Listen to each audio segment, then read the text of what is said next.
राधे राधे मित्रों, स्वागत है आपका अपने YouTube चैनल नैनीज भक्ति सागर में।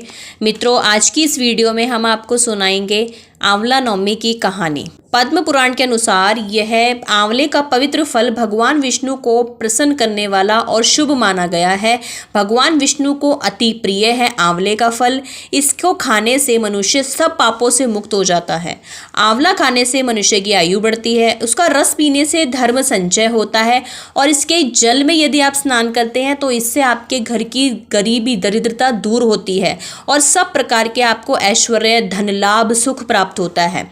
आंवले का दर्शन करने से, उसको छूने से, उसका नाम का उच्चारण भी करने से आपको बहुत फल प्राप्त होता है। भगवान विष्णु की साक्षात आप पर कृपा होती है।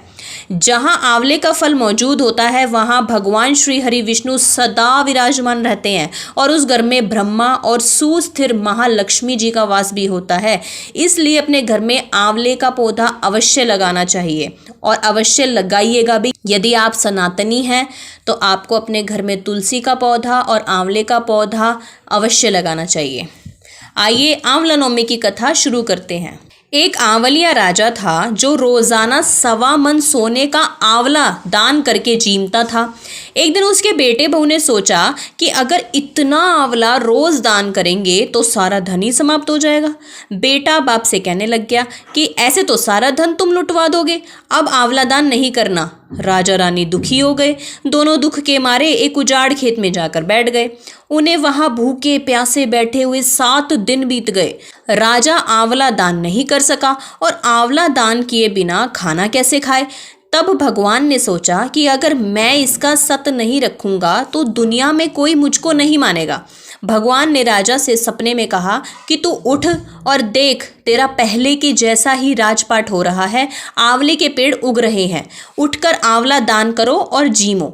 राजा रानी ने उठकर देखा तो पहले जैसा ही राजपाट और सोने का आंवला हो रहा था। वे लोग पहले की तरह 1.25 मन सोने का आंवला दान करने लगे। उधर बेटे बहू के खाने पीने के लाले पड़ गए। आसपास के लोग कहने लगे कि जंगल में एक आंवलिया राजा रहते हैं, उनके पास चले जाओ, वे तुम्हारे सारे दुख दूर कर देंगे। वे लोग जैसे ही वहां पर पहुंचे तो रानी ने ऊपर से देख लिया।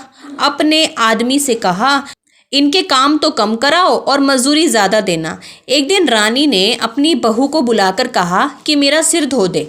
बहू जैसे ही सिर धोने लगी तो बहू के आंख में से आंसू आने लग गए और आंसू रानी की पीठ पर टपकने लग गए। रानी ने पूछा कि तू रो क्यों रही है, क्या बात है? जैसी बात है वैसी बता। बहू बोली कि मेरी सास की पीठ पर भी ऐसे ही मस्सा था, वह भी 1.25 मन आंवला रोजाना दान करती थी। हमने उन्हें आंवला दान करने नहीं दिया और घर से निकाल दिया। तब से हमारी यह दुर्दशा हो गई है कि हमारे खाने पीने को कुछ नहीं रहा, हम दरिद्री हो गए हैं। हमने उन्हें आंवला दान करने से रोक दिया था। जब सास बोली कि हम ही तुम्हारे सास ससुर हैं, तुमने तो हमें निकाल दिया, लेकिन भगवान ने हमारा सत रखा, उन्होंने हमारे दान का सत रखा, इसलिए उन्होंने हमारे फिर जैसे पहला था वैसे ही कर दिया। तो हे भगवान, जैसे राजा रानी का सत रखा वैसे सबका रखना। कहते सुनते हुंकारा भरते को हमारे अपने सारे परिवार का रखना। इसीलिए कहा जाता है मित्रों कि दान पुण्य अवश्य करना चाहिए। कहीं ना कहीं आपकी मुसीबत, आपकी परेशानी के समय पर यह दान पुण्य ही आपको इन परेशानियों से निकालता है। तो मित्रों, कार्तिक मास में और विशेषकर आंवला नवमी के दिन यदि आप कुछ भी दान पुण्य करेंगे तो वह आपको निश्चित तौर पर भगवान उसका लाभ ज़रूर कहीं ना कहीं देंगे, गारंटी से देंगे। तो यदि आपको यह आंवला नवमी की कहानी पसंद आई हो तो इसे लाइक करें, कमेंट करें, शेयर करें अपने सगे संबंधियों के साथ और हमारे इस चैनल को सब्सक्राइब करें। जय श्री हरि विष्णु। राधे राधे।